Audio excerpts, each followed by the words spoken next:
here I have a connection with a database called C1.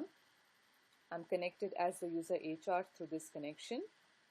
I'm going to expand tables so that you can have a look at the different tables in the schema of the user HR.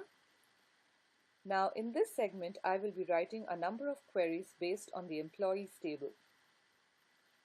I've just selected the employees table, and what you can see is the data in the employees table. Now once I'm going to scroll so that you can see one specific column of the employees table. The column is the salary column. Now the salary column represents the monthly salary of an employee. So for the first employee whose job ID is AdPress, his monthly salary is 24,200. Now I'm going to return to the SQL worksheet window where I will be able to write my queries. The first example would be a query where I will be using or creating an arithmetic expression.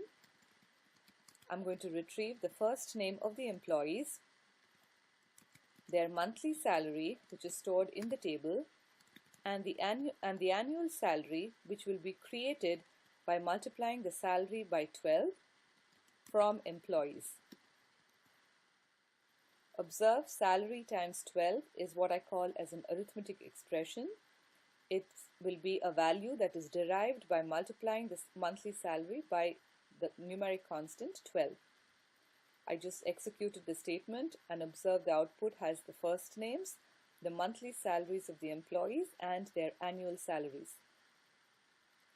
Now in the next type of example, what I'm going to do is modify this arithmetic expression in such a way where I would want to retrieve the annual salary after increasing the monthly salary by 100.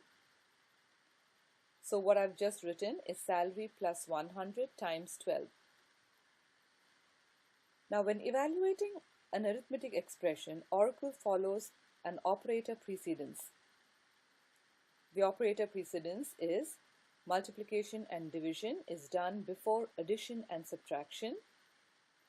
When you have an expression that has got both multiplication and division, evaluation is from left to right.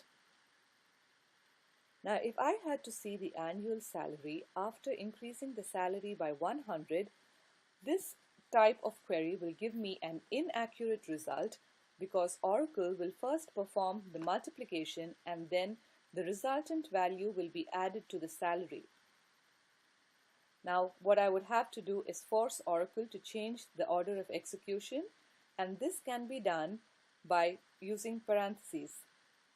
I am parenthesizing that part of the expression that needs to be evaluated first, which is salary plus 100, and then the resultant value is to be multiplied by 12 to create the annual salary. I'm now going to execute this statement. Observe that this value is now different from what it was when I just multiplied salary by 12.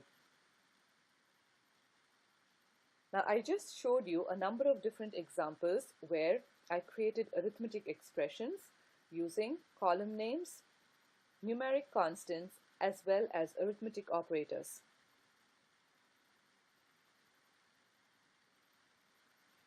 In the next type of query, I will demonstrate. I will write a query that references a numeric constant. A numeric constant is simply a number that appears in a select statement. Now let's say I write select 5, first underscore name from employees. On executing the statement, observe there are two columns that have been displayed. One column is called 5, the other is the first name column. Observe that within the column 5, the number 5 has been repeated for all the 107 rows there are in the employees table. Now 5 in this example is what I call as a numeric constant. When a numeric constant appears in a query, it repeats itself n number of times for the number of rows which are in the table. In the next example, I'm going to replace the 5 with the word hello. what I've done is enclosed the word hello in single quotes to create a character string or a character constant. Executing the statement, observe that there are two columns in the output. The first column is called hello, the second column called first name, and within the column hello, the word hello is repeated 107 times for the number of rows which are in the table. So once again, a character constant when repeated or when defined in a query will repeat itself n number of times for the number of rows which are in the table. The next type of example that I will show you will demonstrate the concatenation operator.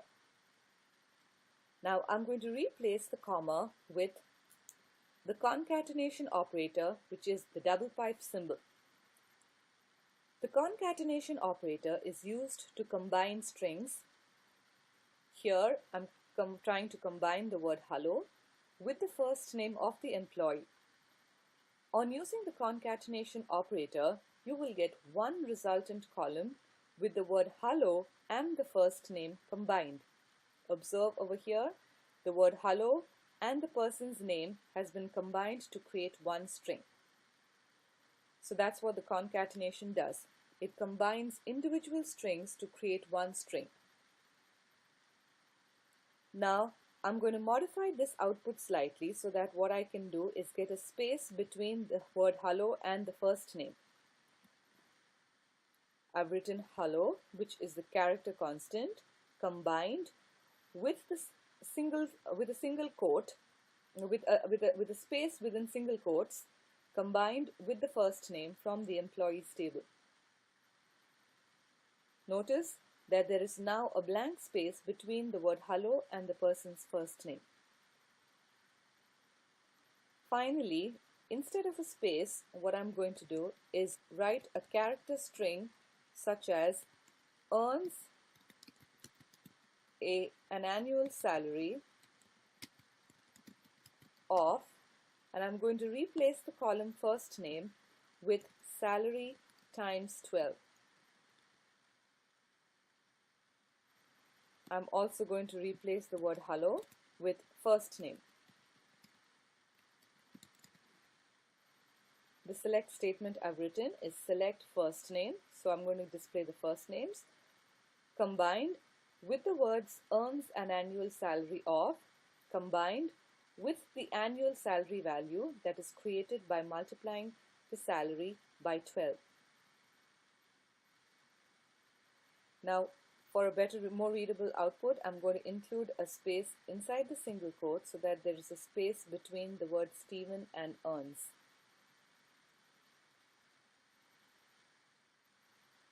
Observe, the output now has a space and looks a lot more readable, and in this example, what I just showed you was how to combine a column with a character constant, as well as I showed you the use of arithmetic operators. In this tutorial, I